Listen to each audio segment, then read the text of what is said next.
ரணிலுக்கு வாழ்த்து தெரிவிக்கச் சென்ற அரச உத்தியோகத்தர்களுக்கு நேர்ந்த கதி. வளிமண்டலவியல் திணைக்களம் விடுத்துள்ள அறிவிப்பு. அரசு சபையில் கொந்தளித்த அர்ச்சுனா, பிமலின் கேள்வியால் அடங்கியது எப்படி? அனுரவின் இந்திய பயணம், கடும் கோபத்தில் சீனா. வெளிநாட்டிற்கு போலியான டிஐடி கடிதம் அடித்த 2 கைது. வன விலங்குகளை கட்டுப்படுத்துவது தொடர்பில் அமெரிக்கா கரிசனை. குறைந்த வருமானம் பெறுவோருக்கு வெளியான முக்கிய அறிவிப்பு. 3000க்கும் அதிகமான சாரதி அனுமதி பத்திரங்கள் தற்காலிகமாக இடைநிறுத்தம். கடந்த ஜனாதிபதி தேர்தலில் முன்னாள் ஜனாதிபதி ரணில் விக்ரமசிங்க வேட்புமனு கையளிக்கும் தினத்தன்று கடமை நேரத்தில் வாழ்த்து தெரிவிக்கச் சென்ற டிப்போ உரிமையாளர் உட்பட 6 பேர் பணி இடைநிறுத்தப்பட்டுள்ளதாக தெரியவந்துள்ளது.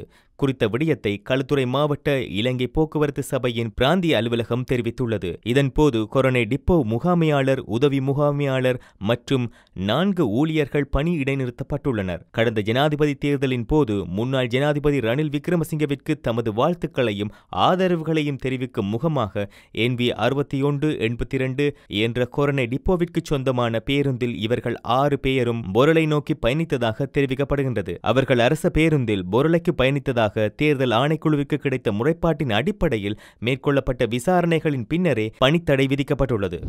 தென்மேற்கு வங்காள விரிகுடா கடற்பரப்புக்கு மேலாக விருத்தி அடைந்த குறைந்த காற்றழுத்த பிரதேசம் மேலும் வடமேற்கு திசையில் நகர்ந்து அடுத்த 2 நாட்களில் வட தமிழகம் மற்றும் தெற்கு ஆந்திர கடற்கரையை நோக்கி நகர வாய்ப்புள்ளதாக வளிமண்டலவியல் திணைக்களம் எதிர்வு கூறியுள்ளது.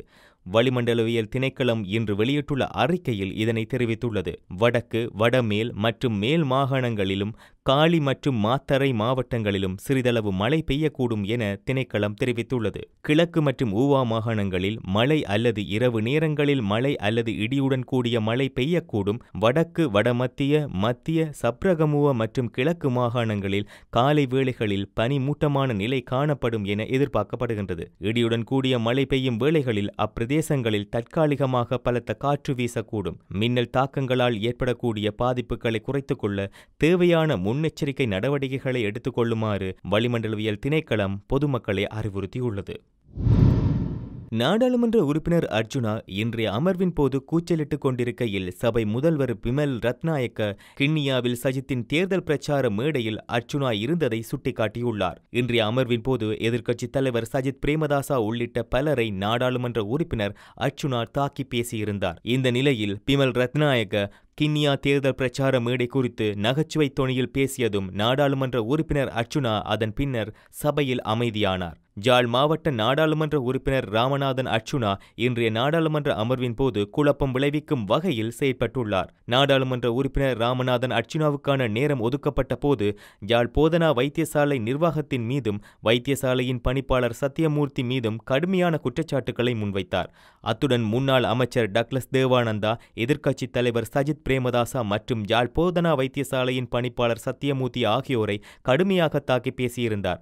மேலும் போதனா வைத்தியசாலைக்கு வரும் நோயாளிகள் பல இன்னல்களை சந்திப்பதாகவும் பல முறைப்பாடுகளை தன்னிடம் வழங்கி தீர்வு பெற்றுத் தருமாறு கோரியதாகவும், எனவே இது தொடர்பில் கவனம் செலுத்த வேண்டும் என்றும் நாடாளுமன்ற உறுப்பினர் அர்ச்சுனா குறிப்பிட்டிருந்தார். ஜனாதிபதி அனுரகுமார திசாநாயக்கா மற்றும் இந்திய பிரதமர் நரேந்திர மோடி ஆகியோருக்கு இடையிலான சந்திப்புகளை செய்தியாக்கிய இந்திய ஊடகங்களின் கருத்துக்களை சீனா கடுமையாக விமர்சித்துள்ளது. அனுரகுமார திசாநாயக்காவின் இந்திய விஜயம் தொடர்பில் சில இந்திய ஊடகங்கள் இந்திய இலங்கை உறவில் இருந்து கவனத்தை திசை திருப்பி சீனாவிற்கும் இலங்கைக்கும் இடையில் முரண்பாடுகளை விதைக்க முன்வந்துள்ளதாக சீனா தெரிவித்துள்ளது. இதன்படி இந்திய ஊடகங்களின் விமர்சனங்களை மறுபரிசீலனை செய்ய வேண்டும் என்ற கோரிக்கையையும் முன்வைத்துள்ளது. இத்தகைய மனோநிலையுடன் சில இந்திய ஊடகங்கள் எதிர்மறை ஆற்றலின் பாத்திரத்தை வகிக்கின்றன என தெரிவிக்கப்பட்டுள்ளது. இந்தியாவின் சிறிய அண்டை நாடுகளின் வளர்ச்சி நலன்களை அடியோடு புறக்கணிக்கின்றன. அண்மையில் தெரிவு செய்யப்பட்ட இலங்கை ஜனாதிபதி தனது முதலாவது இருதரப்பு விஜயத்தை இந்தியாவிற்கு மேற்கொண்டுள்ளதாக இந்திய தரப்புகள் சுட்டிக்காட்டுகின்றன. இலங்கையின் நெருங்கிய கடல்சார் அண்டை நாடாக இந்தியா இருப்பதால் இந்தியாவின் பாதுகாப்பு மற்றும் பிராந்திய ஸ்திரத்தன்மைக்கு பாதகமான எந்த வகையிலும் தனது பிரதேசத்தை பயன்படுத்த அனுமதிக்க மாட்டோம் என்ற இலங்கையின் நிலைப்பாட்டை திசாநாயக்கா மீண்டும் வலியுறுத்தினார். இது இந்திய பெருங்கடல் பிராந்தியத்தில் சீனாவின் செயற்பாடுகள் பற்றிய நிலைப்பாட்டை குறிக்கின்றன.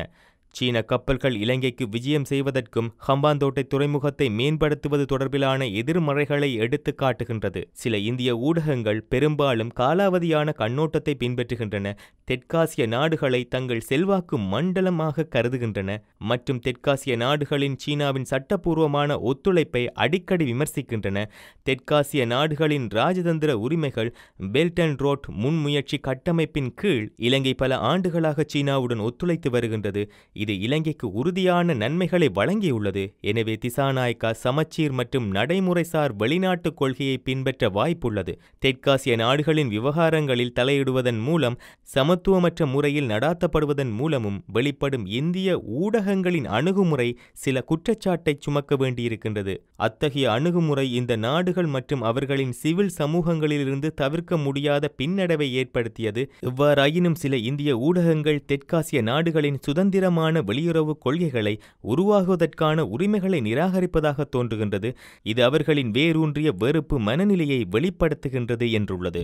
முல்லைத்தீவில் இருந்து கொண்டு வெளிநாட்டில் அகதிகள் தஞ்சம் கோரிய மூவருக்கு போலியான பயங்கரவாத குற்றத்தடுப்பு விசாரணை பிரிவு விசாரணைக்கு அழைத்தது போல் கடிதம் அச்சிட்டு அனுப்பி வைத்த நபர்கள் 2 கைது செய்யப்பட்டுள்ளனர்.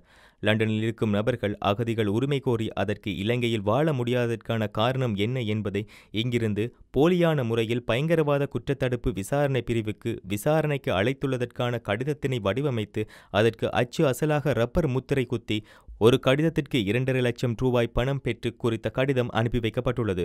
இது தொடர்பில் லண்டனில் உள்ள அதிகாரிகள் தஞ்ச கோரிக்கையாளர்களிடம் விசாரணைகளை மேற்கொண்ட அந்த நாட்டு அதிகாரிகளின் ஊடாக முல்லைத்தீவு போலீசாருக்கு தகவல் வழங்கப்பட்டுள்ளது. இது தொடர்பில் விசாரணைகளை மேற்கொண்ட முல்லைத்தீவு போலீஸ் பொறுப்பதிகாரி தலைமையிலான குழுவினர்கள் செல்வபுரம் முல்லைத்தீவு என்ற முகவரினைச் சேர்ந்த 28 மற்றும் 33 அகவையுடைய 2 கைது செய்துள்ளனர். அவர்களிடம் மேற்கொள்ளப்பட்ட விசாரணைகளின் போது அவர்கள் அவ்வாறு போலியான கடிதம் தயாரித்து விற்றுள்ளமை தெரிய வந்துள்ளது. இந்த நிலையில் கைது செய்யப்பட்ட சந்தேக நபர்களை முல்லைத்தீவு மாவட்ட நீதிவான் நீதிமன்றத்தில் முன்னிலைப்படுத்திய போது அவர்களை எதிர்வரும் 24ஆம் திகதி வரை விளக்கமறியலில் வைக்குமாறு மன்று உத்தரவிட்டுள்ளது. இலங்கையின் விவசாயத்துறைக்கு பாதிப்பு ஏற்படுத்தும் வன விலங்குகளை கட்டுப்படுத்துவது தொடர்பில் அமெரிக்கா கரிசனை கொண்டுள்ளதாக தெரிவிக்கப்படுகிறது. இது தொடர்பில் இலங்கைக்கான அமெரிக்க தூதுவர் ஜோலி சங் மற்றும் கமத்தொழில் அமைச்சர் லால்காந்த ஆகியோருக்கு இடையில் நேற்று கலந்துரையாடல் ஒன்று நடைபெற்றுள்ளது. கமத்தொழில் அமைச்சில் நடைபெற்ற குறித்த கலந்துரையாடலின் போது விவசாய துறையில் பாதிப்புகளை ஏற்படுத்தும் வன விலங்குகளை கட்டுப்படுத்துவதற்கான தொழில்நுட்ப மற்றும் ஆலோசனை உதவிகளை அமெரிக்காவிடமிருந்து பெற்றுக்கொள்வது தொடர்பில் அமைச்சர் லால்காந்த் விருப்பம் வெளியிட்டுள்ளார். அத்துடன் இலங்கையின் உள்நாட்டு உற்பத்திகளுக்கு சர்வதேச சந்தை வாய்ப்புகளை பெற்றுக்கொள்ளல், உள்நாட்டு விவசாய அமைப்புகளை வலுப்படுத்தல் போன்ற விடயங்கள் குறித்து இதன்போது கவனம் செலுத்தப்பட்டுள்ளது. குறைந்த வருமானங்களை கொண்டவர்களுக்கு வழங்கப்படும் வெசும கொடுப்பனவுகளை வரவு வைப்பதற்கு வங்கி கணக்கு இல்லாத பயனாளிகளை வங்கி கணக்கு திறக்குமாறு நலன்புரி நன்மைகள் சபை அறிவித்துள்ளது. வெசும முதல் கட்டத்தில் தகுதி பெற்ற சுமார் 6000 பேர் வங்கி கணக்குகளை திறக்காததால் கொடுப்பனவுகளை பெறவில்லை என சபை தெரிவித்துள்ளது. அத்துடன் தேசிய அடையாள அட்டை இல்லாத காரணத்தினால் வங்கி கணக்குகளை திறக்க முடியாத மக்கள் அதில் உள்ளடங்குவதாக தெரிவிக்கப்பட்டுள்ளது.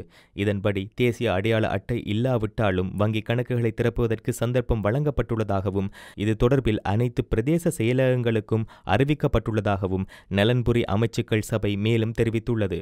இதன்படி வங்கி கணக்கு இல்லாத பயனாளிகள் 27ஆம் திகதிக்கு முன்னர் பிரதேச செயலகத்தில் இருந்து கடிதத்தை பெற்று வங்கி கணக்குகளை திறக்குமாறு திணைக்களம் அறிவித்துள்ளது.